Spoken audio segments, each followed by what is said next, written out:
put it on the cloud instead. There we go. That was good again. So just to update you on that, I guess it's becoming old hat almost. It's to just go through the process and take the proper steps and get through it. But that's one thing.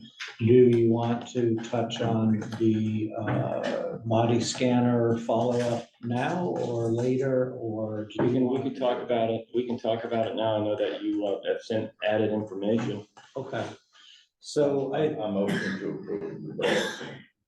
Okay, but just so you know, you had asked me, you had asked me to reach out to Primex. Mike Ricker reached out to me yesterday and said, I just need a little bit more time. Could you do until Friday? Oh, And so I would say that if you want to move forward, you can pending the information. did we forward to him the things that Doug forwarded to us? with Yes, respect to the- everything. Yep. That's right. Yeah.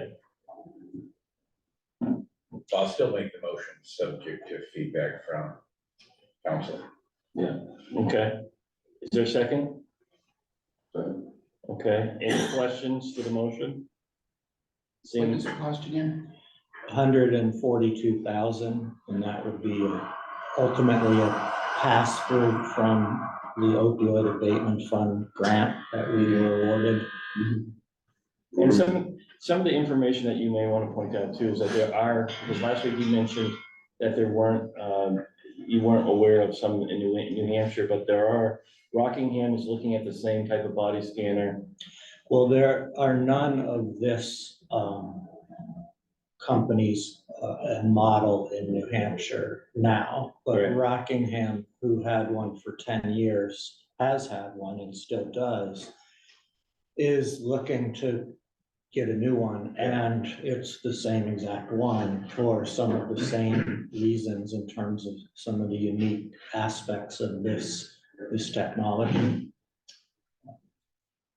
And 4 of the superintendents responded, so 4 jails in New Hampshire do have some form of full body scanner right now. And I as guess the said, part that I like about it is it potentially eliminates the unclothed search, unclosed search. it yeah, does, which- it really does I just think that's, completely eliminate it. It's more thorough Yeah. actually than even that.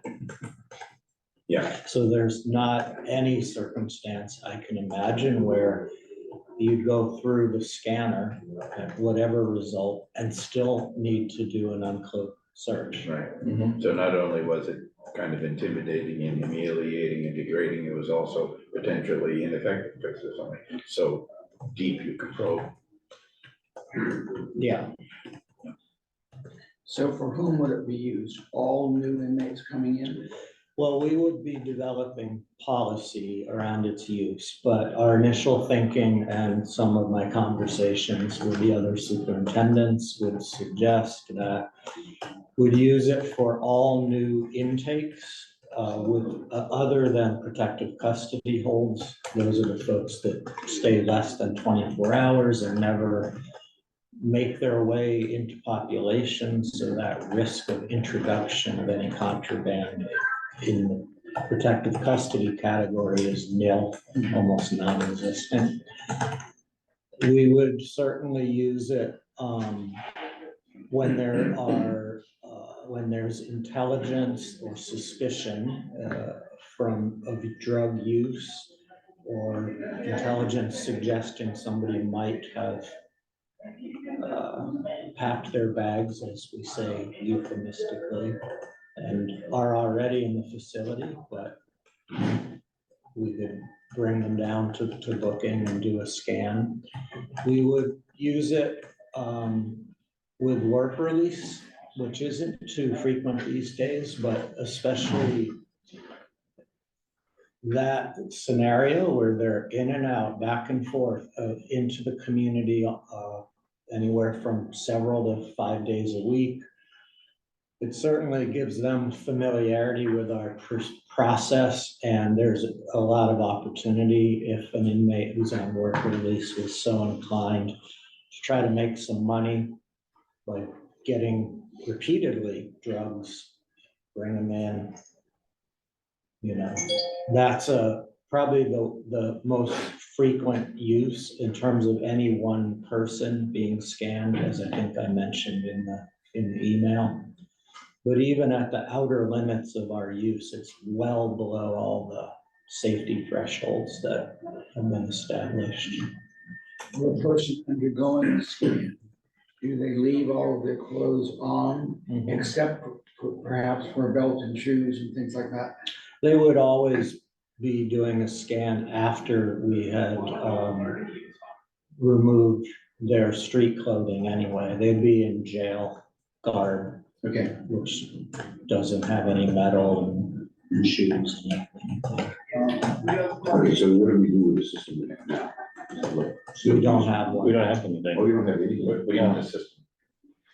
We don't have any technology to do scanning now, we do physical, visual, tactile. Yeah, Oh, I'm sorry. I think like that. which in this day and age is that much more riskier, as I pointed out with the Rockingham situation, and they have a scanner. Yeah, it's not necessary. The Rockingham situation where the young woman that came in that had some fentanyl on her and it spilled out onto the end, they had the Narcan for, COs. Spilled into her. It fell onto the floor into the area. Oh. And then two So deputies, who take the clothing and move them. It was in the clothing and they both had to be Narcaned. So that was like 6 individuals that had to be Narcaned, Wow. that are not individuals that were carrying the drug themselves. It's there every single day. It's one of the challenges. I mean, a few years ago, they couldn't figure out how some type of substance was getting into, some type of drug was getting into the jail. And what they found is that a girlfriend of one of the inmates had some old legal documents, and she was dosing the documents. And so you can't look at legal documents, I guess, and they would cut up the legal documents, and that's what they were utilizing. And the only reason they were able to find it is in his thing, he had the legal documents and they held it up to the light and they could see the off color. They were melting Suboxone strips into the paper. Yeah. And then they eat the paper and the melted Suboxone. Most legal motions aren't worth eating, but obviously some are. That's the, well, Yeah, this is what they're up against, is people trying every day to figure out how to get substance into this facility. Yeah. You know, we had a situation at the new courthouse where an individual found out he was going to jail and took every drug he had on him out and started stuffing it in, breaking it down, smashing it up and snorting it, doing whatever he could, right there in the court. To the point where the King Fire Department had to go over there, Narcan him, and also had to send one of our sheriff deputies up to the hospital because he was not feeling well after the incident, and that he might have been exposed to some fentanyl or something. He was fine at the end of the day, but it's a struggle that you guys are dealing with every single day that I think is lost in the this guy knew community's he was mind. going to jail, so he just wanted to use it up. Correct. Yeah, yeah. So we have a vote on the floor. Commissioner Wasmick. Aye. Commissioner England. Aye. And Commissioner Yes. Clark. Okay, Okay. perfect. That's everything I had Okay, from okay. department. Is the estimate in 140,000? 142. 142, thank you. That includes a 2-year maintenance plan. Perfect, appreciate it. Your name will be spelled right. Thank you. Commissioner name. It's spelled like it sounds. Not according to me. Yeah, good luck with Not according to me. that. It's not, but my uncle did have the spelling of the name changed legally to Yosway. About 40 years ago. My grandmother disowned him for about 6 months until she got over it. True story. Right, so what is the maintenance contract cost after? In 2 more years, we'll have to do it. It depends if we want to buy an extended warranty or just yeah, I don't have that information actually in terms of, there is an extended warranty option. It's probably the smart way to go. But I don't have the figures. Okay, moving on. Seeing other department heads, and we have no scheduled items today. My report is short. I did meet with the Swansea Economic Development Committee on Monday of this week and had a great conversation. I presented, they wanted to know what the county was doing in reference to economic development. And they were surprised at the level of work that we're doing in the community. From their, on their agenda was Northern Borders, and I picked that up right off the bat. He said you wouldn't have the Northern Borders grant opportunities, which is heading towards 10 million in Cheshire County, had it not been for the county reaching out to our federal delegation, putting it on a farm bill so that we could actually be part of, we should have been a part of it, and we hadn't been, but so we went after that, and we were able to get that congressionally rectified and added to New Hampshire, because not every county is socioeconomic driven. And so Sullivan County, Grafton County, Coas County, now Belknap County and Cheshire County were on there. And we need to be added on. And they're like, oh, and then we talked about the work we've done with that. One of the questions was why don't we have an economic director for the county? And said that some years ago, we brought that forward to it passed through the commissioners, but the delegation voted it down. And so we looked at it differently moving forward and became partners with who we think are the right players in our community to help us take those next steps. And they, I think sometimes they need to hear from others around. They had question marks about Southwest Regional Planning Commission, and I talked to them about the work they did partnering with us pertaining to the Monadnock broadband, and then working with Senator Khan to get legislation passed so that we were gone from one of the least connected to one of the most connected for the last mile. That model doesn't work anyway. The city of Keene did it for 4 years or 3 years. Mm-hmm. They had no development director. Yeah. Just didn't work out. But we have people, what I said to them is I said, I think there's a misnomer out there that the county likes to build on things. And I said, when we have the opportunity, we look to the community. I pointed out the handyman and how we were asked to build something, and we said we do it through the community. And it's the same thing here. We're partnering with the chamber, we're partnering with Southwest Regional Planning Commission, partnering with Medic. And Cody was at the meeting, and Cody's like, they're doing da, da, da, da, da, da, and it's Chris that helped us, and we're companies moving here from Lebanon that because we went down to Washington, and I mean it's real things that are happening out there. And so it was a good conversation. It was 20 minutes, it turned into just about an hour. Oh, good. And So I knew you were a better person to send than me. Right.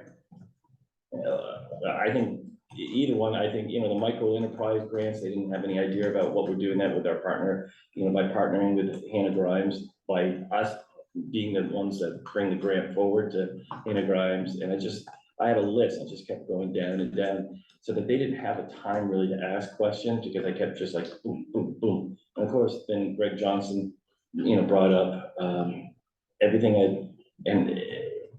he's like, well, I don't understand, why is it that you guys don't want to have an economic, and it's because I said, as I said, and then everybody else chimed in, as he said, we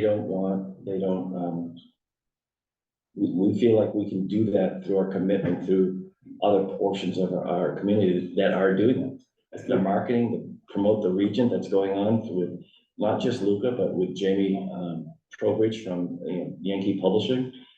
Is phenomenal. And I said, we couldn't do that with one person, and Medic, with all they're doing is, with all these side projects that they're taking on around getting, At the end of the day, economic development is about bringing jobs in people. And Medic has been the only entity, I think, that's been successful at really doing that. At the end of the day, all of the new communities, all of these things, even in my view of the city king, you know, I was part of those discussions years ago. And, you know, one of the comments back then was, well, we should walk around Main Street and point things out to people. That's not economic development. All right, it's not economic development. You know, you gotta figure out this complex formula of outreach, right? And housing. You know, if you wanna bring companies to the area, you have to figure out what industry would we like, what industry can we support? How many people does it need, and how we're gonna create that housing? That's an architectural question strategically, and nobody ever gets to that point, to me. And, you know, just the other day watching TV, I saw an ad that said Illinois. So there was a 30-second ad about Illinois, come to Illinois. Yeah. We never get to that point. We never get to that point. That's what brings people's attention to us. And that's what was intriguing to me, that we were starting to hear that when they did their presentation, that they're starting to hit, you know, certain areas in the New York region, in the, you know, and of Connecticut and other areas, that they're pushing it out there, that, you know, and that's what we need to do. We need to introduce this area to a different audience. And so hopefully, Well, you know, I think it takes a bit of real granular analysis of what the opportunities are and where they are. You know, Schleicher and Schul didn't come here because we walked around Main Street or we advertised within a 60-mile radius, right? Blackbrook Timken didn't do that. Blackbrook didn't happen because the city leaders had a vision. No, Jack Dugan drove that baby. And I was on the council there. And they scout the universe to find entities. Well, I never thought it was our mission to actually have people boots on the ground doing that kind of work anyway. You don't think it was? No, I don't think. No, I'm not sure that it is. I think we're, if anything, facilitators. Yeah, and that's what we're doing. And that, it works fine. And where we can fiscally Because if you don't support. really have the people who are actually gonna be doing the work involved, Yeah. and hot about it, it probably not gonna work anyway. And that's why you put so much support towards Southwest, Medic, and the Chamber. 'Cause they're I doing- mean, when I was at the airport, we talked about, using the airport for commerce, you know? Yeah. We've got enough land for a FedEx terminal there. 80% of FedEx planes are small enough to come and go from Keene in a heartbeat. Because they're not flying 747s, like now nobody's flying Maxes, but their operations would be fine. So you gotta convince people that we're literally in the center of New England. It is, it's a geographical. center. Yeah, the heart of New England. And, but that's what needs to be advanced, and it's not about, and it's not about Troy or Keene or Ringe or Jaffrey, or it's the region. Until we get to that so what question, until we get somebody that can produce a video that says, come to the Monadnock region, do all the things that Illinois just did, all the things that New York has done, all the things that Sanibel has done, Fort Myers, all the things that Chicago's done. You see it over and over and over again. With New Hampshire All those wrapped up, activities. New Hampshire wrapped up in one region. You know, or something, you know, it's just, Yeah. you know, it's just, Well, and we don't care, we don't want them necessarily to come to New Hampshire, although that's not bad. But even New Hampshire doesn't No, do that right. the Monadnock region, Cheshire County and the Monadnock region, Right. all New Hampshire, right? Yeah, you got the mountains, the small towns. Yeah, we Small can put cities. some Morton salt in the water, so we have salt water, but aside from that, we've got everything else that the rest of New New Hampshire. Hampshire doesn't have any ocean anyway. 12 miles, that's Yeah. nothing. So, And, yeah, it is. so that's why most economic development folks, they end up spinning their wheels saying, well, maybe we can get a bike race, or, you know, pumpkin fest, or, which help, right? Anytime you bring people to the community. But That's not economic development, that's event planning. I was at the stage a few weeks ago, just sitting at the bar waiting for my food. I was doing takeout, so I was just sitting there and waiting.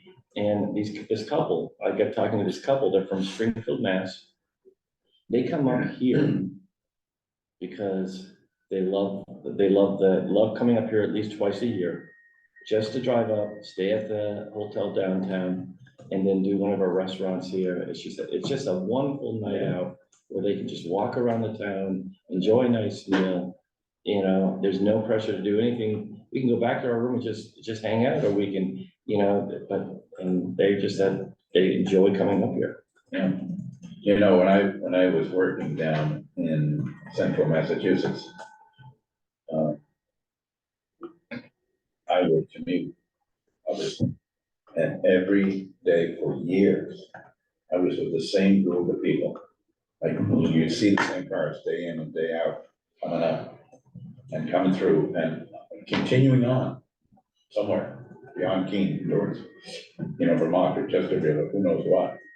But there's a ton of commuters that, and it was just amazing the number of people I'd see over and over and over again. Yeah. But I don't know, that, we need to get to the so what question. I've been arguing about that. I realize it's a lot of money.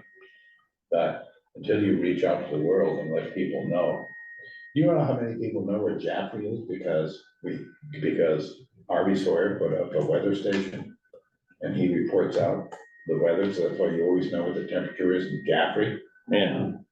Yeah, that's why. Or even in Dublin, they have the little monitor sometimes at W. A little camera Yeah, on the Yankee building. yeah, Vermont has a whole series of those on the highways. You can go on the web and you can touch one and bring the camera on. in real time. Real time. So if you want to go to Burlington today, well, what's the weather like?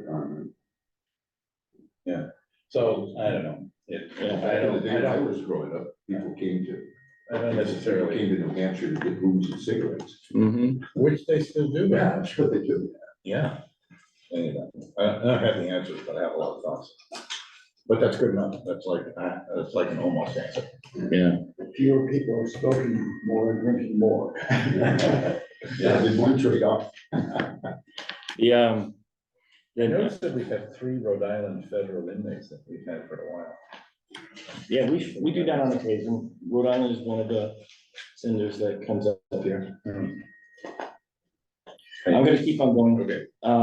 I've been I've been asked to speak to some people pertaining with the Keene School District, pertaining to what we're doing with housing and how we're renting for, and what that's meant and the success of that. And I said, okay, we had a short conversation. All we did is we realized we had an issue. We realized that we were losing nurses to other states because the other states were offering housing, and we said we could do the same thing, find the housing, as long as they pay the rent, it's neutral cost to us. And if we own our own facility, it's a net gain for us too. So I'll tell them what we did. I still think it's a bigger conversation. I think there's some dorms on the Keene State College campus that could be utilized and renovated and turned into housing for students who have just graduated, and if you tie that into the internship work they're doing and the job offerings that come along with those internships, and then also they have housing at a reasonable level, I would think that, I think Carl Hall is one that could probably be utilized at some point, or at least the owl nest. Yeah. The owl's nest are already set up in There's plenty of apartment that. living. Yeah. And so if we could somehow work with the college to have that conversation, I think it's something that we should be looking at. The problem is it's on a federal level. It's crazy. You can get monies for all kinds of different housing, even art. Artists there's federal funding for housing for artists, but not for students. And this is a national thing that I think if they just changed it and made it's something that we could go after, it'd be worth the while for all of us to be able to go after grants that would student housing for those students that have just graduated. You know, but here's, Or a private, or see if a private developer would wanna go in and do that. well, this comes back to my frequent refrain about how we did this during the Industrial Revolution and why we did it Right. during America's buildup. The people that wanted the employees provided the housing. Every mill in New Hampshire, not New England, provided housing. That's how they got their workers. Yeah, Harrisville. Yeah, of course. well, look at 310, and look at what 310 Marlborough Street is doing. What are they doing? They're building, you know, 310 has got all the businesses down below, and they're building apartments up above. And Where is it? it's, in Keene, 310 Marlborough, you know where, right next to the Butterfly Park to the left is that building? Okay, yeah. Yeah, I think Brain used to own that building. Yeah. And, Well, they're building housing on top of it, and a big chunk of it is going to be, workforce housing. So that, because they said we defeat the purpose if we build this housing for this group of people, and we have people working in the building that can't go and work, live here too. So I think it's exactly what you're, on some levels, what you're saying. Well, but business isn't driving it. That's That's the right. problem. Yeah, Well, we don't even wanna change that. We do it because it works. right. You give people housing, you can get people. Right. We've known that for 100 years or more. Yeah. We stopped doing it because the more government grew, the more people, you know, you liberal Republicans or Democrats pass off these roles to the government. So now somehow it's expected that government somehow is gonna fix the housing problem. But it's business that benefits from it. There isn't any company out there that doesn't say, I could do more business if I had more people. Well, make an investment in housing. Buy your own housing, lease your own housing, put your own people in there. It's clear there's no other real solutions to the housing crisis right now, so people have to step up. Yeah, Not without tying it to economic development. And the only economic development is produced by companies, private businesses. we're at It's 8, not by government. and we're at 8, but Government housing typically sucks and it's not sustainable, they can't maintain it, it's not focused, it's not aligned to the real needs of the community. It's all safety net stuff, but that's different than workforce. Look at, Liberty Mutual or Peerless or whoever it was that operated in the building next to us. They left town because they couldn't find housing for their executives as well as their workers. I mean, didn't occur to them to make it or provide it. But, oh, okay, I guess we'll go somewhere else. Well, the pressures for cost of housing are increasing dramatically. They're making it unsustainable. You know, because if you were gonna provide, you wanted 100 employees and you were gonna pay them 60 grand a year. And then you're gonna provide some sort of housing. The cost of the housing doesn't, you know, it doesn't work. You gotta pay 80 grand instead of 60. Or you simply do it as a company, roll it into your pricing, build your market that way. You get the same thing. But, you know, when the mills built, they built the housing from nothing. Right? literally nothing, I mean, And they made money hand over fist, right up until the time they Well, they're did. still renting some of those houses, over Colony Mill, you know, down Ashland Street. Yeah. Randy's living in line. You know, where Southwest Regional Planning Commission is, Yeah. those brick buildings, they've been housing for years. yeah. No, it's just something that I think, It's such a low hanging fruit. There's no reason why people can't do exactly what we've done. Rent a house and put people in. right, Guess what? They pay rent, and it's a neutral cost. potentially absolutely neutral. And, but at the same time, I go back to, I really think if we're an aging community, we should do everything in our power to keep. Hey, I'm that boat too. You're gonna start pushing some of those people in the volcano. Yeah. Free up some housing. Oh, you remember that show, The Dinosaurs? Yeah, I do. That's what, this guy had this running feud with his mother-in-law. And that was one of the dinosaurs, way once, once you get old, once you're not useful anymore, they usually, you're in a wheelchair, they roll you up to the top of the mountain and throw you into the volcano. That's what they did to your mother-in-law. Now, is this official policy that's gone forth from the commissioner? Well, it's a draft, Okay, just a draft. great. We'll just need to make that clear. We have to find a volcano. Yeah. But maybe, There's a few of them around, not around here, but there are a few of them that going off. maybe we'll modernize it. And instead of a volcano, we'll just use like a retired nuclear power plant or something like that. Same effect. Yeah. Exactly. Okay, let's keep going because next up would be, I just want to make you aware that Steve Perrin, who is our safety director, has been working on getting us some Narcan boxes, on our campuses here on the Keene campus.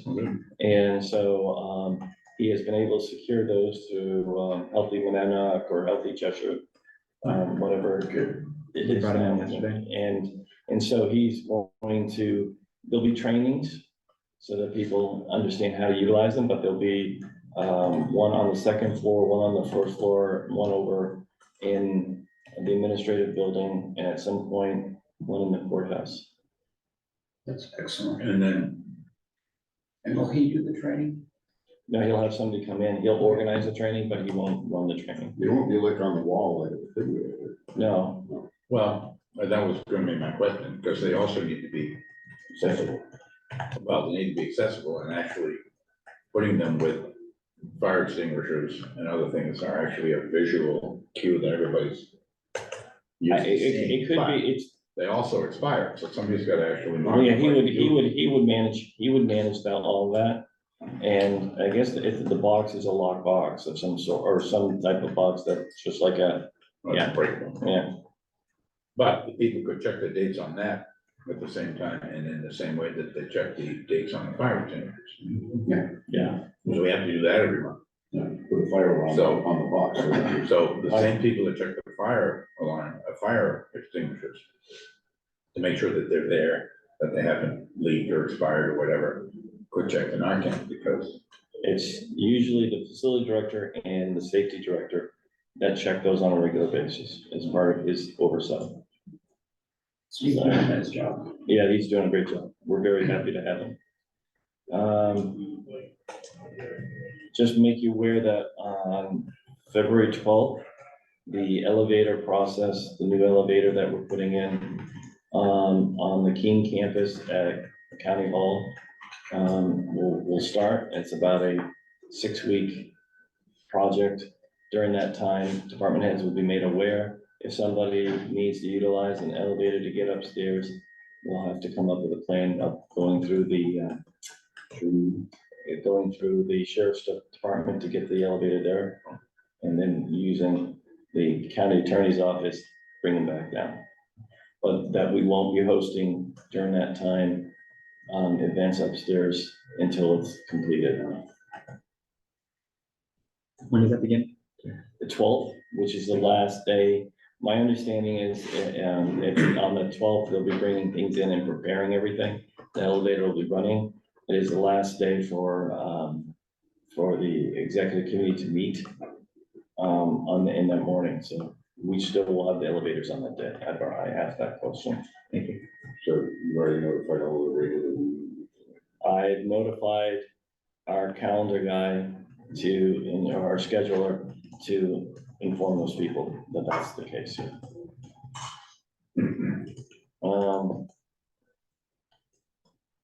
The notice was sent to Tim Murphy. I don't know if they reached out to you or not, but Southwest Regional Planning Commission has been notified that you will be representing the county, and that the documentation was sent over to them. They have a meeting on the 9th to swear you, to not swear you in. They voted, yes. Is it it's Yesterday today? was the night. All right, Yeah, then you're it. Yeah, they did it yesterday at 3. Nobody's told me. Interesting. So we You don't can know make if up you, your wrong. we don't know if you, You never know. they have your Tim has all your contact information because I gave it to him. I'm working to have Mayor Khan, he had said that he'd like to come over and meet with us. And so I'm working Oh, on the that. new mayor. I'm working on that to come to fruition. Meeting with Steve Horton today. Our focus is the Red Barn. As you know, the Red Barn, we're renovating into the agricultural center for excellence. And the roof is going to be solar, and we have a grant for that. Really? And so that will cut down on our electricity costs. And so we're actually meeting today about that and other issues in the building. So does that mean DC lighting is? Mhm. Or We have it, or a converter? they all have it. Converter. Yeah, perfect. Will the solar produce enough electricity to be able to support some of the make work? No, Oh, it's just a rooftop thing. yeah, Yeah. Well, I do hope we can be a little forward thinking on some of those components. I know Steve is a little frugal. My meeting was forced for tomorrow afternoon. I sent them, City Key. yeah, I sent them a white paper on the newer codes for larger solar arrays. And sent it to Swansea as well, to make sure that their codes are up to snuff, should somebody ask to put a large scale. Considering the problems that they've had at Fitzwilliam and Dinsdale and all these other places, you know, I just wanted to find out if their codes were up to standard to do that. So they have to adopt or adjust their building codes? Yeah, I mean, I think Med already said that he thinks that they're all separate. If, for example, in our search for land for solar, it happens to be in Keene, we want to make sure that all of those things are in place Correct. so that, you know, or in Swansea. You know, we want to make sure all of those things are in place because it would restrict some projects. If they're too large, for example, or whatever. Actually, Rod is gonna be at this meeting today too, and so we'll be touching base on how we're moving forward. And he's setting up a meeting. We'll be setting up a meeting with the people in Swansea that are looking at doing a 5 megawatt field. You know, or they're actually wanting to do something even bigger than that. And should we be part of that and That's part of the reason I'm going to see Mary is that they're bugging her here, you know. Yeah. The city of Keene can get involved, they don't have to do everything themselves. yeah, now is Med now heading that? He's going department? back up there, yeah, I just talked to him, you know. I said, I thought you were retiring, you know, well, they keep buying me new cars and stuff. So he's going back upstairs and he's gonna take over. Okay. Not really sure who's in charge. I know there's been some turnover there, but, or heard that there was. Last but not least, we reached out to, Cheshire Children's Museum, which is, in the center of Keene, which has really done some great things over the last few years. And, really upgraded their whole facilities, utilized by a lot of people, but they've also undertaken, working with, in collaboration with Medic, we're able to land a $1 million grant to really help develop licensed children's centers throughout Cheshire County, whether that's in somebody's home or in a facility. And so they've done some great work on that level. They had an unexpected cost hit them, and they reached out to us to see if there's anything that we could do to help them with those costs. And it's about $2,800 that they need. for a condenser on the roof of their building. And they, I did ask, I reached out to the, United Way to, see if there's anything they could do. They reached out to her to see if they could apply for a Timken grant, because Timken meets quarterly and they give out a certain level of monies. We've received, we went for one when I was on the school board for $360,000, but they've also given them out for $5,000. So, it'll be interesting to see that, but one was wondering if there was anything the county could do to help with them to cover this unexpected cost. And so I didn't know if, there's still monies left from some level of American Rescue Plan, and didn't know if you would want to take 1,000 and put it towards helping them in this situation or not. That's your call, but that's what was asked of us. Can I ask a question? I'm sorry, who is this agency? Cheshire Children's Museum. So I wouldn't agree that we have any ARPA fund left, because we don't. I mean, I was just gonna say, I'd rather not answer that right now. Okay, would Hemingway funds, would Hemingway funds be appropriate as an alternative? I don't know how you, overcome the aged and infirm language in the Hemingway. Right. Is it, just that? well, it's aged and infirm and not firm welfare, but I don't think it stretches to kids. Because this is like daycare, right? Yeah, I mean, if you go in there, it's not a daycare center, it's a visiting center for kids to be able to go in. They offer programming in there and stuff like that, but I mean, I'm not against it, but I don't see how, Well, it's mostly grandparents who bring kids there. well, no, that's true. I know that. I don't think we can. Just gonna look at the language, and I'm sorry to, I guess interject and contradict. I feel like that, I mean, Oh, you're between the not fact that contradicting. we're, I'm throwing out ideas, At the moment, I don't see it, because I think when we have our larger discussion about how we're gonna sustain the EMS, I think we're gonna need all the money we can find. yeah, just waiting for her. Oh, I guess. Well, there's a couple of them down there.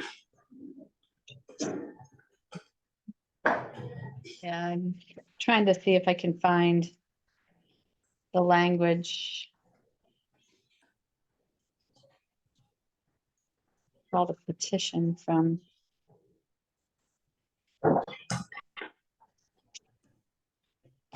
Well, although, I don't know, we used it for 8 services and 100 nights, so I guess, I don't know. We have we have over $100,000 in that account, Yes. and we just received another 27,000. Is there anything regularly tied to it? No, So Yeah, 100% discretion of the commissioners within the language of the, Right. Well, I mean, you might be able to do it. well, let's check the language. so I don't actually think I don't think there's a structural challenge if we make a decision. So, maybe somebody would have to complain or somehow we violated the intent of the trust, and I don't see that happening. But we ought to look at the language, doesn't hurt, we only look at it like once a year. So if the language meets the criteria, would you allow us to move forward in putting something together? Or would you want to hear what the language is to ensure that we're meeting the? I think it would be appropriate to hear the language and make sure it's in the minutes to Okay. underscore that. Okay. All right. I'm gonna keep on moving. I know Cheryl can keep on looking at that, but I'm gonna keep on moving on. That's what I have, except for some, updates on some things and, pertaining to personnel around, a non-public, but aside from that, So do we still have two non-public, one for safety and security and another for hiring? just an update, Okay. yeah. Old business? New business? I have a question. Based on Anna Tilton's presentation, to the group on Friday, whenever, Monday? Monday. She is not happy having to run for office every 2 years, and, It's not happening. Should have to change the constitution. okay, is the every 2 year election for the registry of deeds and Chris McLaughlin's position, are they mandated by county, by state, or by national laws? It's The state constitution. Then when they changed the register of the probate, they had to go through the state house with a Yeah, 2/3 2/3. vote, I believe. It had to be a 2/3 vote because somebody just changed. It was it was a constitutional. Stratford Constitutional or officers. somebody just changed it, Rockingham, I can't remember. One of them, yeah. But it has to be a process and Otherwise, she's unhappy to deeds, once you get in there, unless you do something real stupid, you stay there as long as you Put your want. name on that. Yeah. Usually. Yeah, What- usually it's not really contested election. So she was talking to the delegation that, but I didn't think she wanted to run again. I don't know. Well, I thought she was retiring because she's turned 70. She said there was a barrier to entry, essentially for people that wanted to take this position Well, I and they think have it's- to run for office to No. receive it. well, I think the bigger barrier that I think she was getting at is that if her staff is now earning this and this is the starting salary, why does that, it's the same thing as the sheriff. If the deputy sheriff has its salaries here and you come in here, why would you leave this position to come here? It's like the pressure thing. Yeah. They have the same problem with police, I mean, fire. But that whole thing, and Commissioner Wozniak has made it very clear, has nothing to do with the commissioners. The salaries of the elected officials, Right. including Delegation. yours, is through the delegation and through the executive committee. We have through that, I asked Kim and she's been able to reach out to her counterparts. I get a list every 2 years. I hand it over to the delegation. They can see where the comparables are and they make their decisions. At the end of the day, for at least 200 years, this is an elected position, it's about public service. It's not like a career, it's not like the sort of job you get. So, the argument comes up every once in a while to treat it like somehow it's a career thing, but it just isn't. And it, Perhaps it should be, however, because there's an awful lot which Anna, over how many years has she been doing it? probably 6, 7. I guess 10 or more. Okay. But there's an awful lot she's learned, and off the record, in spite of the attitude. We're recording, so nothing's off the record, just so you know. Just want to make sure you're aware of that. There's no off the record. She has learned a lot. She has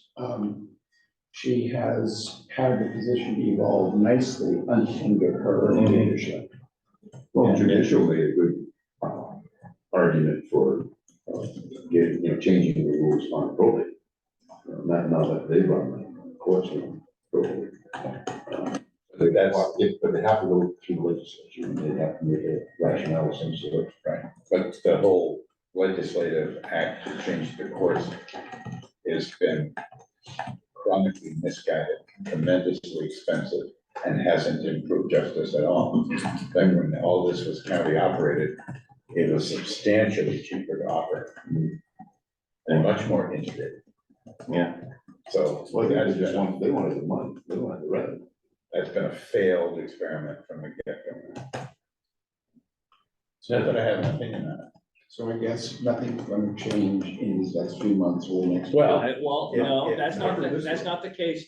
That's not the case. We don't know what the delegation or the executive committee will bring forward. Like I said, they have the opportunity to look at salaries and change them in whatever direction. In the past, they have asked more for my recommendation, and I said, well, the comparables are this, so this is where they should be, but that's never materialized. you So- know, where, in a way, I mean, I don't disagree at some level, but where does it stop? Because you have the same argument with the county attorney, same one with the sheriff, same with all of the people in the room who are elected every 2 years Yeah, as representatives of the people, by the people, in response to whatever interests the people have. And you could, all of government is patched together with part-time, periodic, re-elected public servants. yeah, So to say, gee, it's a career issue, I really want to make 70,000 rather than 60, and to put that argument before somebody makes $100, it's always fallen flat. Yeah. Because frankly, they put in more time than anybody, and you're giving them over 4 meetings. So, if you don't want it, don't run for office. yeah. Don't So, run for office. so just going back to, Cheryl does have the language. Oh, okay. Cheryl? So the language actually states that at the, I direct that the share of the last deceased daughter be paid quarterly to the county commissioners of the county of Cheshire, which we don't get it paid quarterly, but that's okay. To be used by them in their discretion for the care of the young and the Oh. aged and infirm residents of the county outside the town of Marlborough. Oh, read that again. The young. To be used by them in their discretion for the care of the young, comma, and the aged and infirm residents of the county, comma, outside of the town of Marlborough. That's, The care, Yes. the care. yeah, well, it's daycare. So, Is it daycare? That's, I mean, it's a Yeah. school for, Yeah, I mean, well, everything she's doing is about care for children. Everything. yeah, is it, Well- you're saying RISE, right? No, Oh, I'm sorry. Children's Museum. Oh, Children's Museum, yeah. In Richmond, Yeah. there's a farm there. Yeah, well, based on the language of the will and our discretion, then I wouldn't object to $1,000. is there a second? And Commissioner Wozniak? Aye. Commissioner England? Aye. Commissioner Clark? Okay, Thank you, Cheryl. all right. I wasn't aware of that, or I forgot it. So seeing no other new business, consent agenda, vote to accept the weekly manifest and meeting minutes of January 3rd, 2024. So move. All right, 3 ayes. And calendar, any changes, anything we need to be aware of, except for, do we want to, right now, I would like to keep the 2 downtown, but do we alternate either here or up at the nursing home with the EMS building and doing one of our meetings a month at the, every other month at the EMS building? No, that'd be fine. So then we have 4 business. 1, 2, 3, 4. Yeah, but it'd still be 2 12-quart streets in a month, and then between the 3. Oh, okay, from that, okay. One place would meet every month, one place would meet every other month on a rotating schedule. I can make it so that, Well, we have, It's still we have relative. still have to coordinate for things that are happening here or at Maplewood or something. yeah, we have the QAIC meetings that Oh, I think Maplewood that's- that are set in To stone. go down there and have some presence down there as well. Yeah, And the inspections here are up to us, so it'll be pretty easy to work around. So we're gonna have annual or semi-annual inspections of the EMS, things like we do here. We don't have to, we do them here at the jail because it's a statute. And Yeah. we do up. So it's not all departments, it's just. No, it's just, No. Like, we don't do it at the nursing home either. there are other requirements in nursing, home, like the QA. like some of those activities that we get involved in that are required by regulation, federal regulation, the jail inspection. Whereas we do that because it's a statute, and then we write up a report of our findings and we send it to AG's office or Secretary of State or something. Attorney General's. Attorney General, yeah. Well, then this might be a good opportunity to, take care of But- Here's the thing though, we didn't know it, we just always did it. With the tour here every 6 months. What we found out is we were really just about the only one that was doing it, yeah. We started doing it probably 18 years ago, maybe 20 years ago, when I came across it and we started doing it, and nobody else was doing it. And when we first sent it in, the folks at the AG's office said, what is this? Why are we getting this? And we said, well, it happens to be the law. So then all of a sudden they said, oh, geez, we should have been getting these from everybody. So then they actually, Are the others doing it now? yeah. Yeah, because they sort of have to. they- They sort of have to now. We drew their attention to it. people weren't happy with us, but we didn't know, we didn't do anything, we're just following the statute, you know? So I think we actually kind of created a template for them just because of the physical inspections, I think, the interviews with inmates, the Yeah. confidential interviews. I think it's a good idea. Yeah, no, it's like, I'm not great sure idea. that doing it for 6 months is necessary. Well, That's what the law is, and want to do it. right. But I did a lot of good stuff about it. I think it also keeps, people here on their toes. Yeah, I mean, I always thought we learned stuff, it actually is insightful to talk to people that wind up here, to kind of hear from them, their life experience in a whole bunch of ways that wound them, that got them here. It's interesting. Yeah, Nothing I aspire to, but it's interesting. Do we need a motion for this, or is this just for, EMS headquarters meetings? no, Changing the calendar, we're on the calendar. we right could, the now. change of the calendar can just happen by direction Great. of, We'll just have to. administratively, I guess it can be. So I'll work on that this week. Well, And we just need well, the biggest thing we need to do is coordinate with the department heads. Yeah. That's the Do biggest thing. we want to, do we want to revisit the concept of maybe at least having one meeting in the evening, just to keep people happy? See if it changes anybody's interest or attendance.